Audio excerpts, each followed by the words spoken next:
traps. There's traps, and we'll talk about traps. You guys, traps. They can hindrance a party. They can kill a party. They can add flavor to a game. But traps can also slow down a game too. I mean, you really don't want a trap to slow a game down so much to where they're spending 3 hours trying to figure this trap out. I mean, I usually don't do that. All right, that's just me. That's my personal opinion about traps. I like traps. I do traps, but I usually try not to kill anybody in a trap. Sometimes I will push the brink of really hurting someone's character with a trap, but I try not to kill anybody. Not like the Tomb of Horrors. I mean, literally, you just die. All right, so for traps, there's two different, and this is traps in D&D 5th edition, guys. And I'm not going to read all of this word for word. There's no need to do that. This is all of the pages out of the Dungeon Master's Guide. I scanned my DMG and took these pages out. They're pages 120, 121, 122, and 123. So basically 120 to 123. Dungeon Master's Guide 5e. All right. Basically, what this is telling you is there are two different types of traps in D&D 5e, and it makes sense. The first, and I'll write this down. All right. Two types of traps in 5e. And I'm going to go back over to the other screen. And when I mean the other screen, it's the webcam. So as you guys see, there's two different types of traps in 5e. All right. I should have spelt that out. I'm trying not to do numbers. I'm going back to my college days. The first type of trap, we all know the mechanical traps, right? We know there's mechanical traps. And then we know the other type of traps as being magical, all right? Two different types of traps. Mechanical, magical. All right, so you're kind of thinking, all right, well, what kind of traps are mechanical? Well, mechanical traps can be stuff like pits, scythes, the pendulum scythes that swing. I mean, they can be, falling boulders. They can be a room full of water. Perfect examples in the Keep of the Shadowfell. You have the water. The room rises up. It can drown someone. So we'll say a water room. And then there's the magical traps. What kind of magical traps are there? All right, you can put curses. Why not put a curse on a trap? All right. Why not put some type of magical spell? When I mean a magical spell, I mean a magical spell from the 5e Player's Handbook. And we'll put that down there. It could be a fireball. You guys dodge fireballs or lightning. All right. It could also be I would say something like some type of rune, like a runic type of magical trap. Well, sure, why not? All right. So those are pretty much the two different types of traps in D&D 5e. My goddamn nose is itching the hell out of me. I mean, holy crap, I don't even know why it's itching. Somebody must be talking about me. But my ears aren't itching, so I don't know. Go figure. So once you figure out, what type of trap that you want to put into, you want it to be magical. This is how I, kind of make a trap. Magical or mechanical. So the first thing is always, how do you detect this trap? All right. That's very important. How do you detect the trap? How do you detect it? Right? How do you detect this sumbitch? how do you detect it, whether if it's mechanical or magical, magical / mech? Well, you can do several things. It's basically a perception check. It is a wisdom perception check. All right, you do a wisdom perception check. All right, you can do that. Some dungeon masters might even use intelligence investigation. It's up to the dungeon master, but I would say probably go with wisdom perception. All right, wisdom perception. Now you could find with a wisdom perception check, you can find loose floor plates.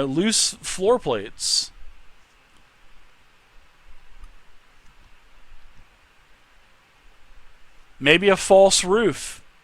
Something could fall through. Maybe you could find grooves etched into the wall. Or maybe holes etched into the wall that blades will shoot out or arrows will shoot out. Maybe, there's etches, maybe there's lines in the floor that blades will spin past you and just slice the shit out of you. I mean, there's all kinds of things. Maybe there's like a clay covering up a magical rune for a magical type of trap. I mean, there's ways to, how do you detect it? For a magical trap, sure, you can cast Detect Magic. You cast Detect Magic, sure, it'll show that rune under that clay, as long as it's not, I think it's, Detect Magic is like a foot or two of stone. Absolutely. Right? Why not? There can be all kinds of different ways. There's pressure plates on the floors, pressure plates, cords, wires, gears. I mean, there's all kinds of things that you can detect a trap. All kinds of things with a wisdom perception trap. All right? With a wisdom perception check. So, if you're successful with your wisdom perception check, and if you do find that loose piece of cobblestone down there that is actually a pressure plate, then how do you disable it? How do you disable it? I mean, the book says use an investigation check on how to disable it. But I kind of put everything, and this is, you don't have to do it the way that I'm doing it. There's usually three steps in 5e to getting rid of a trap. The perception to find it, the investigation to figure out how to disarm it, and then the actual dexterity thieves tools check that will actually do the disarming of the trap. So you're really supposed to do 3 different rolls. I feel 3 is a little bit too much. Even though it's only 3, I would really recommend just kind of putting perception into kind of the perception and the investigation all in one. It kind of gets rid of an investigation type of check, but hey, I mean, I want to keep the game moving. I want to keep it fluid. I want to keep it fast and moving. So I always eliminate the investigation. You'll never see me do that. I always do wisdom. And when I do the wisdom perception rolls, then of course, I will tell the rogue if they see anything. They'll see a wire, they'll see a pressure plate, they'll see a cog, they'll see a couple grooves in the floor, they'll see something. And then from there, then they'll be able to, use their dexterity thieves, their thieves tools to disarm it. All right. So that's pretty much how you would disable a trap. Well, what if it's not? Well, okay, Dave. Well, what if what if it's not a mechanical? Then hopefully you have someone in your party that can, basically dispel magic. Maybe they can dispel that rune. Maybe they use dispel magic, and maybe that rune doesn't dispel. Maybe there's other ways to dispel that magical rune beside, rune mechanically. Maybe putting a shield over the rune and then touching the rune. Maybe it'll, putting something heavy on the shield. It'll shield everyone from it. Maybe, or maybe it won't. something that you would have to try out. So there's all kinds of ways on once you detect a trap on how to basically disable it. So what if you don't find a trap, and obviously if you don't find a trap and you're not going to disable it, well, what happens if you hit it? Well, that you trigger the trap, obviously. So the next thing I would talk about is what happens if you trigger it.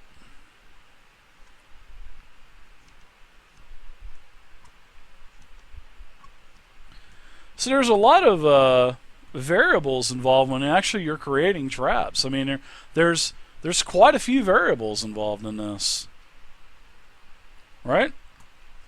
So if your trap is triggered, I mean, what do you want? What do you want this trap to do? Mechanically, do you want a mechanical trap? If you've chosen a mechanical trap, do you want saw blades? Do you want, spears coming out of each way of the roof? Do you want a pit trap? Do you want it to be a magical type of spell? Do you want it to be a magical trap? You could choose any of the different elements from, radiant. You could do a radiant spell. Maybe it's a trap inside of maybe a monastery, or maybe inside of a church.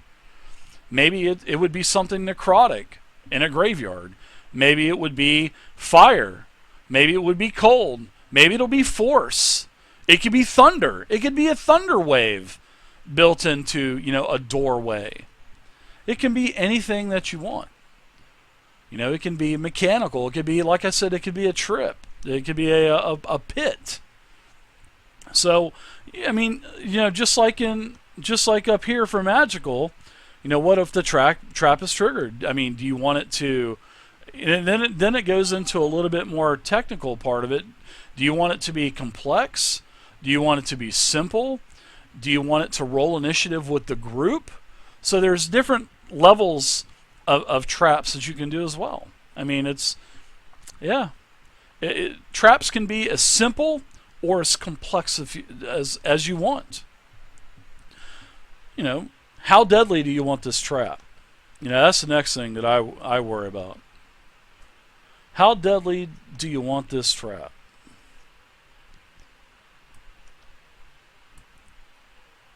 How deadly do you want it? I mean, seriously. I don't think you'd want to really kill anybody. Do you want conditions associated with this trap? Maybe the poison condition for X amount of hours. Maybe it's a trap that makes you. Maybe it fears you. It could be that. I mean, it could be any of the 5th edition conditions that you want.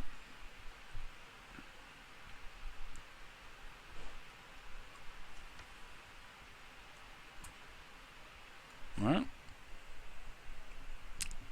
What are you gonna do? Mechanical traps.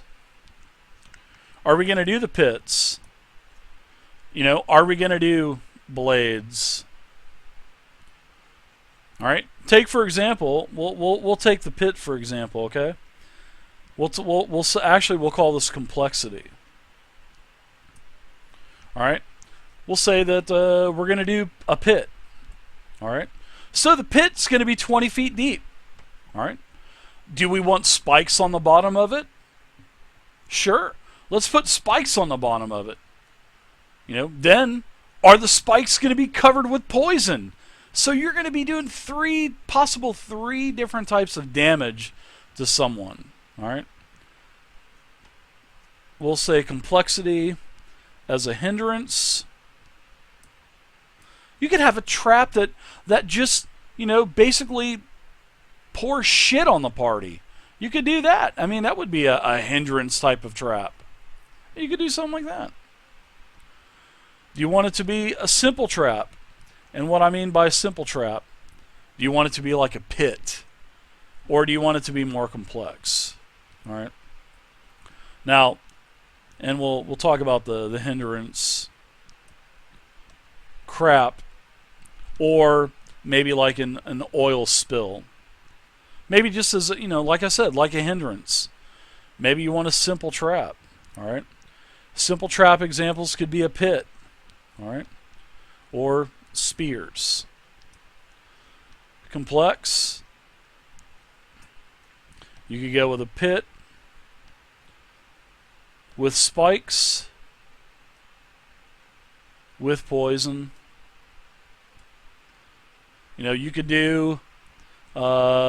We'll say the Indiana Jones, and this is something from 4th edition that was a beautiful trap that I loved.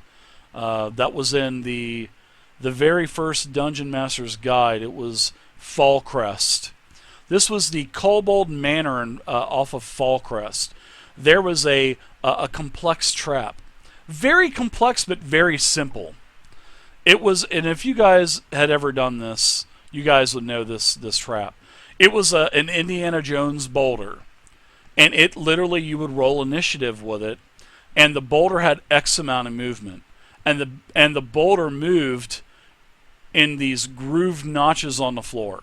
So the boulder had a path going, all right, and then you had the encounter going too, where your party was fighting kobolds. So, this trap makes the encounter a little bit more difficult, because if anybody's in the way of this boulder, then you would have to do something like a dexterity roll to avoid it, or get clobbered by the boulder. And if you were successful on your save, then you would only take like half damage. And if you were hit, it would also knock you prone. So, you could do stuff like that. Yeah, it's great. Great, I love that type of stuff. And we'll say it's the Indiana Jones boulder or rock, because I'm running out of room here. So you can do something like that as a complex trap, all right? Then you got to figure out the damage. Well, the damage is easy. Seriously. The damage is really easy. And I'm going to go back to the other screen, and I'm going to kind of write this stuff down. So I'm going to turn off the webcam. All right, so we'll go ahead and check out this trap stuff here. All right. Now, here's the DCs, and this is on page 121, I think. 121, correct. So, 121. Do you want something to be... They call it a setback. I call it sort of like a hindrance. So, if you want something like that, then the DC would be for a saving throw, maybe on that oil slick. If it's just a setback, give them a DC 10 or 11 dexterity saving throw that they keep their footing. If they fail their saving throw, they fall prone. And then they got to make another dexterity saving throw next round. Maybe it's a setback as maybe just something simple as in one scythe that just kind of swoops by the door real quick. All right, it's going to attack the person that's right there. You could do that two ways. You could do it as an attack, or you could do it as a saving throw as well, a dexterity saving throw. So you, as the dungeon master, have the ability to attack that person or give them a saving throw. And you can do that for dangerous. For 12, DCs would be upped a little bit from 12 to 15, and a deadly trap 16 to 20. Attack bonus for dangerous would be +6 to +8, and then for deadly +9 to +12. So right down below it, there's the damage. Character levels. It can't break it down any better for you. Setback 1d10 for 1st to 4th level character. So you can have that same trap hinder any level party that you have. It's just plug and play numbers, guys. That's all it is. It's converting stuff. That's all it is. That's exactly what it is. All right. Piece of cake. That's pretty much traps. That is traps. Here's a couple sample traps. We'll talk about a couple of these. We'll talk about pits. All right. Now, there's different types of pits, and here on page 122 they talk about the simple pit, the hidden pit, the locking pit, and then the spike pit. But I'm actually going even more advanced than that, and having actually poison put on it as well. And I'm going to do a couple of example traps for you guys after we look at these. So we're not going to go over each one of these, but we'll go over the pits. 4 basic pit traps. Simple pit. A simple pit trap is a hole dug in the ground. The hole is covered by a large cloth anchored on the pit's edge and camouflaged with dirt and debris. The DC to spot the pit is 10. All right, and you can even raise that DC up if you want to, everybody. If you want it to be a little bit harder, if you want it to be a DC 15, you can do that too. Anyone stepping on the cloth falls through and pulls the cloth down into the pit, taking damage based on the pit's depth, usually 10 feet. Every 10 feet is 1d6 damage. So if you fall 10 feet, you do 1d6 damage. 20 feet, 2d6. 30 feet, 3d6, etc., etc., etc. And it does say some pits are deeper. And there are some pretty deep pits out there. Hidden pit. This pit has a cover constructed from material identical to the floor around it, meaning like a beautiful floor tile. If you're walking on a marble floor, then that pit would be constructed with a false marble panel on it. So the DC would be 15 for that, seeing that it looks more like the floor itself. And any kind of investigation check would actually confirm that the trap section of floor is covered a pit. Then you would have to basically that would act more of like a hindrance, and you can just kind of go around it. But are there other pits on that marble floor? You would have to, really pay attention there. So when a creature steps on the cover, if they didn't notice it, it swings open like a trap door, causing the intruder to spill into the pit below, 10 or 20 feet. Can be deeper, it says.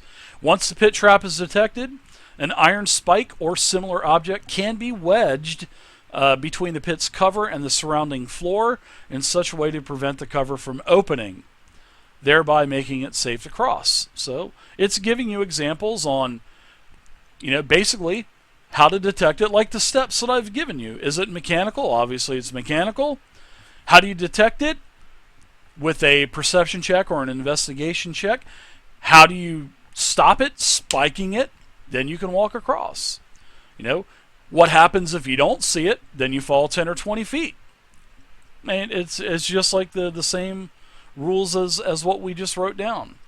So once the pit trap is detected, an iron spike or similar can be wedged. I've already read that. Way to go, Dave. And then the cover can also be magically held shut using the arcane lock spell, or similar type of magic. Locking pit. This pit trap is identical to a hidden pit, with one key exception. The trap door that covers the pit is spring loaded. So after a creature falls into the pit, the cover basically snaps back up. Perfect example of this is actually not D&D, but we were playing the Pathfinder game, and they were in the Emerald Spire dungeon. Every time Dirt and Zovia fell into a pit, the lid was always closed. So that was a locking pit mechanism. And then someone else would have to trip the trap again to open the latch, and then they would have to pin something in there, or hold the pressure plate down, wedge a sword or a spike or dagger or something in there. So, piece of cake. So, and it's even giving you this with the locking pit. You can actually make a strength check to pry the cover open. It could be mashed open, and just use the DCs, depending on what, how difficult you want this trap to be. So we won't read the rest of that. You guys get it. The spike pit trap. This pit trap is a simple hidden or locking pit trap with sharpened wooden or iron spikes at the bottom. A creature falling into the pit takes 2d10 piercing damage from the spikes, in addition to any falling damage. So if it was 20 feet, we'll say that it would take 2d6 bludgeoning damage from the fall, 2d10 piercing damage from the spikes, and an even nastier version. Oh wow, they have the same mentality as me. Have poison smeared on the spikes. In that case, anyone taking piercing damage from the spikes then would also need to make a Constitution saving throw. Wow, that's vicious poison. 40-10 poison or half as much on a successful save. I don't think I would do 40-10. That's some pretty vicious poison. Wow. Oh, they did the rolling sphere here also. Wow. Oh, here's the Spear of Annihilation. Here we go. We'll kind of go over this example too. It's a magical trap. Seeing that the pits were basically mechanical, we'll go over this magical trap. Sphere of Annihilation, everybody's favorite magical trap. Magical, impenetrable darkness fills the gaping mouth of a stone face carved on a wall. Perfect example, Tomb of Horrors. The mouth is 2 feet in diameter and roughly circular. No sound issues from it, no light can illuminate inside of it, and any matter that enters it is instantly obliterated. Sphere of Annihilation. A successful DC 20, that's pretty high, meaning it's a higher DC because it's a higher level magic. I mean, obviously, if something's going to obliterate you instantly, there's a pretty high intelligence check that's going to be involved as to finding out what the hell this is. So, successful DC 20 Arcana check reveals that the mouth contains a sphere of annihilation that cannot be controlled or moved. It is otherwise identical to a normal sphere of annihilation as described in Chapter 7 Treasures, which we will not do. Some versions of the trap include an enchantment placed on the stone face such that specifies creatures feel an overwhelming urge to approach it and crawl inside of the mouth. Maybe you could do that with maybe like a charm person spell or something. So you can kind of like double dip that. Or maybe command doesn't crawl. Well, I don't think command would do that because it's just like one. No, I don't think command would work. This effect is otherwise like the sympathy aspect of the antipathy or a sympathy spell. A successful dispel magic removes the enchantment. But it's got to be versus a DC 18, so I'm sure it would probably make an intelligence saving throw based off of the DC 18. So, alright, so that's pretty much all of the traps. And I think when I was reading this traps right here, the first traps can be found almost anywhere. One wrong step in an ancient tomb might trigger a series of scything blades which cleave through armor and bone.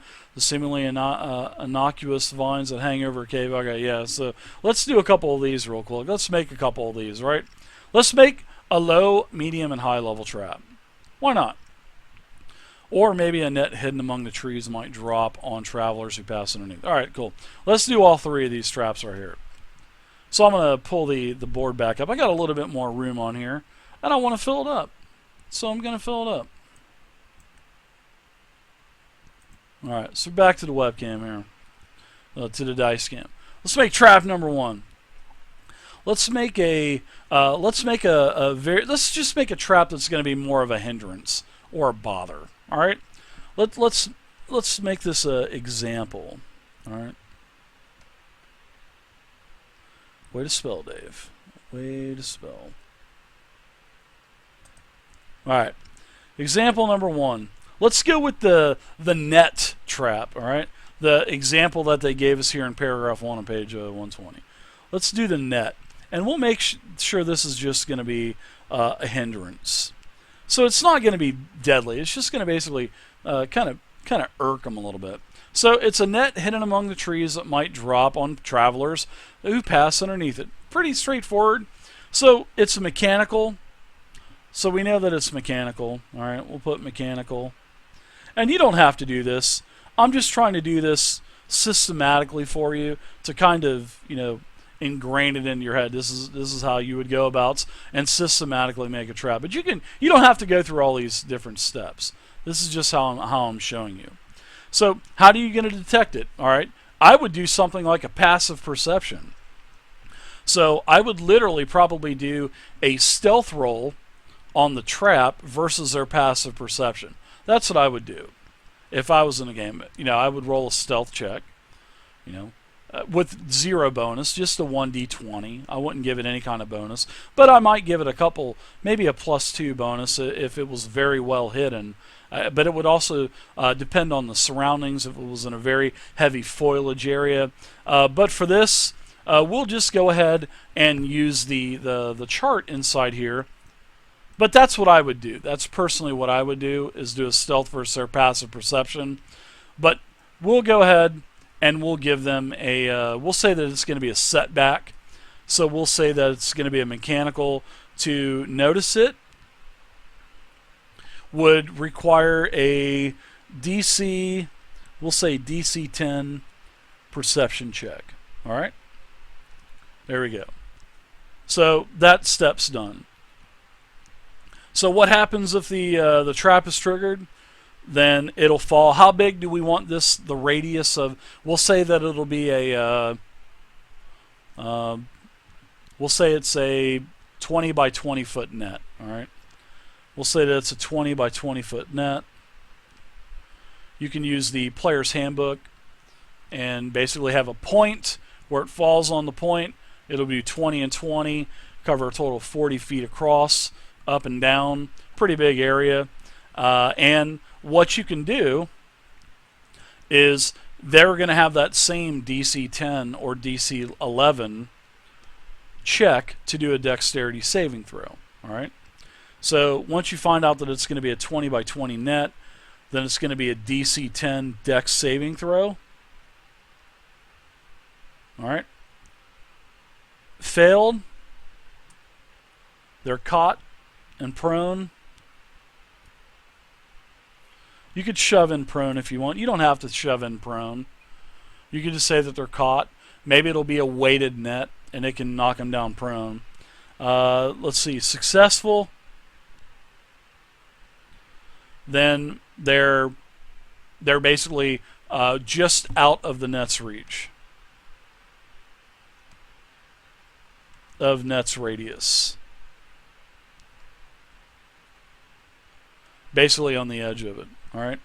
So if they're caught, so there we go. We have pretty much everything. So how are we going to disarm this? Well, you can do a couple things. You know, you're going to have to avoid. I would probably say avoid it, or you can cut the rope down. You can set it yourself. You know, if somebody's caught, you can do. You know, you can have the net have hit points. You can, you know, there's so many variables that you can do. I mean, so many different variables. But that's pretty much the basics. And then, you know, they can cut their way out if they'd want to. So that's basically example number one. It's just a hindrance. So let's go to example number two. Kind of running out of room. This will be the last one. Let's do, let's see, what else do we have? We have the swinging scythe.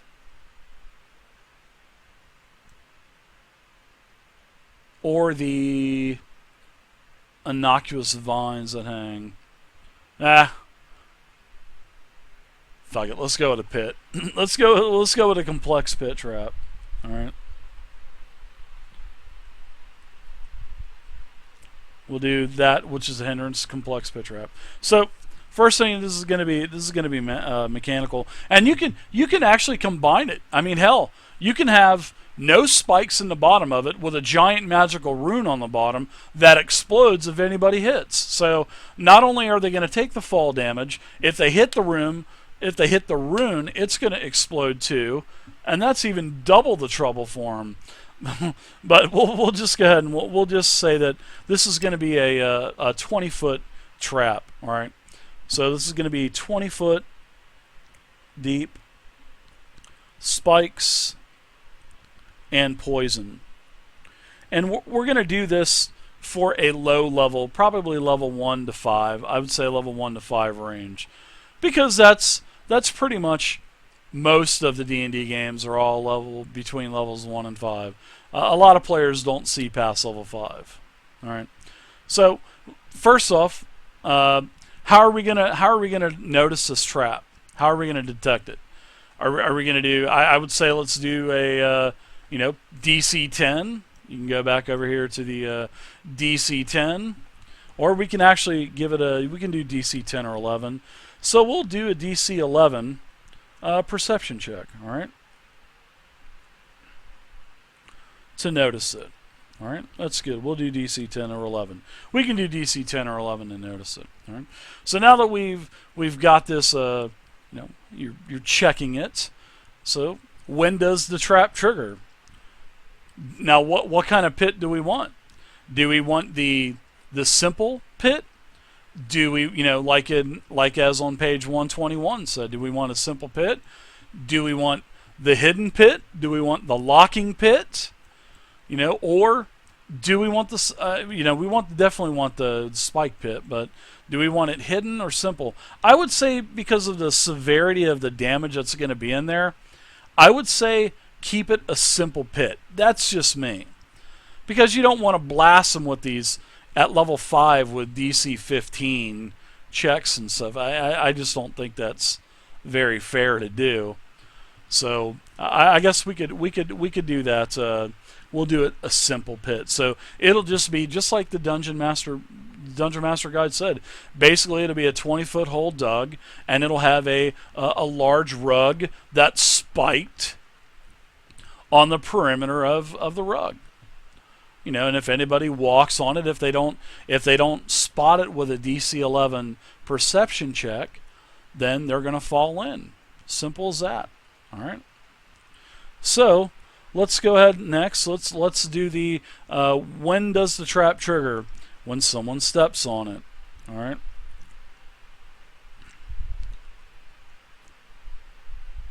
Then it's going to require you to do a saving throw, which would also be a DC 10 or 11. So we'll say that there's a DC 11 dexterity saving throw, which that would then mean that they would be able to basically tumble out of the way, or maybe you could even do like a strength athletics check to hold on to the side of the pit and pull yourself up. So you could do a dex save or a strength athletics. Why not? And if you do dex, you can do acrobatics with that. All right. So I'm running out of room here, so I'm kind of like crunching my letters together. So, like I said, you can do a dexterity check, acrobatics check. You could do, there's all kinds of things you could do. You can do a strength saving throw. You can do a dexterity saving throw. You can do the dex acrobatics check. You can do a check for strength athletic. There's so many different things you could do. So we'll do with this. We'll do dexterity. We'll do a dex save. I would say let's just do the dex save. We'll just do plain dex save like the books would say. We'll keep it within the confines of the book. We'll keep the DC at 11, dexterity save, or strength save. We won't add the skills into it. Just for the to keep the integrity of the rules here and all of the information within the DMG. So dex save, strength save, DC 11, fail equals fall into the pit. Success, you're basically adjacent to it. Basically, you'll be, if you go the strength route, you'll be able to pull yourself up. If you go the dex route, you're able to basically jump to the side of the pit. All right. So on a fail, now we got to figure out the damage.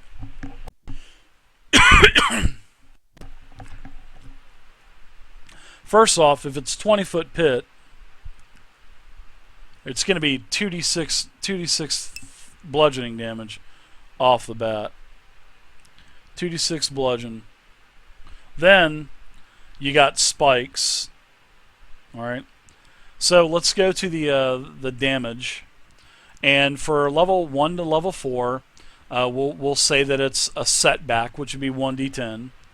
So you could take 1d10 from the spikes. Now, remember also there's going to be a possible another saving throw involved in this if you fail. I mean, I hate all of the different checks. I mean, you can literally eliminate this. If they fail, they just take the 2d6 falling. They take the 1d10 from the spikes. I mean, there's all kinds of things that you can do. It depends on how lenient you want them to be. But so for this, I would say we'll just take the 1d10 for the spikes. All right, and then for the poison, we'll say that it's a weak poison. You're going to need a Constitution saving throw for that. There's really no way around that. Your DC 11 again. We'll keep the theme for this trap, DC 11. You can do DC 10 or 11, and then we'll do like instead of 4D10, we'll do like another, we'll do another 1D10 for the spikes, and then another 1D10 possible for the poison. So I almost had enough room, but there you go. So I mean, traps. I mean, you can make traps without going into all of this hassle. But I mean, you can also write these down and put them in a book. If you have an idea for a trap, write it down. You can write a whole bunch of these, and then you'll have a bunch saved up. I mean, hell, you can create traps all day long. So. But there you go, everybody. There's traps. If you guys got any, what do you guys think of trap? You guys don't try to kill your party with traps. I mean, sometimes, if you do the Sphere of Annihilation route, you would kind of give them some hints maybe along the way. Maybe there's a whole dungeon of traps. Maybe something like the Mines of Madness. It could be a whole dungeon of traps. What do you guys think? Do you guys leave traps out of your game? Do you add them in? Do you do all kinds of different severities of traps? What do you guys do?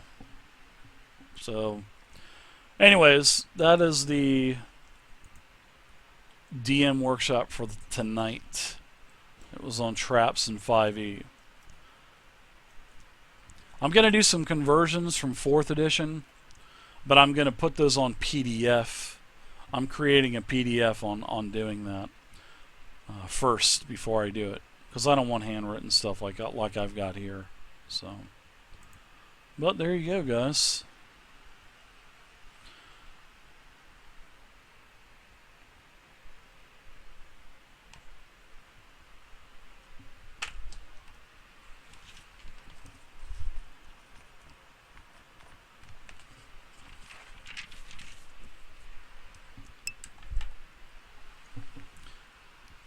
Yeah, I agree, Dark Blue Mana. If they're always expecting traps, then, then they expect it. I like to put traps inside of encounters, too. I just haven't done it lately. Mimics, exactly. That's a trap in itself, Dark Blue. No, Lord, it's right here, bud. Like I showed you, it's right here. It's in the page 121 of the Dungeon Master Guide, right there. There's the DCs right there. And you can always adjust them too to whatever you want, Lord.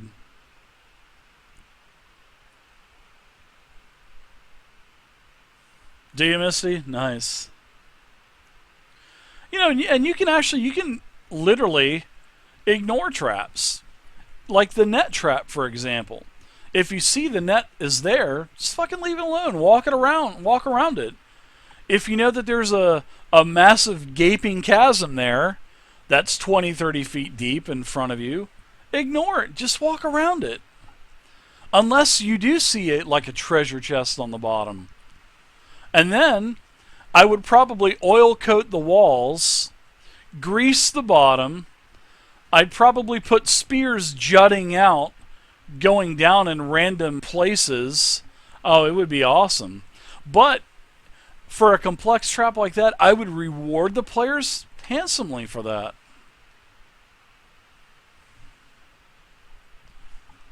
I mean, that's just the way to do it. Dangle that fucking carrot out there for him, man. Dangle that carrot out there. Make that 20-foot deep pit 5-foot increments of 5 foot where the spear's jutting out, and have it random to where you roll a 1d4, and if you roll a 2, then section 2, 6 through 10, In the initiative order, jut spears out. Or if you roll a 4, all the spears on the bottom jut out, and hit anyone on the bottom. I mean, God, that's what you do, man. You make those complex traps like that. That's what I like to make. Complex traps. And then you get the characters scratching their head going, what in the hell am I going to do here? We got to get this chest from the bottom. So every round, you roll another d4, and where those spears come out and attack, if they're not there, then it's a free round for them.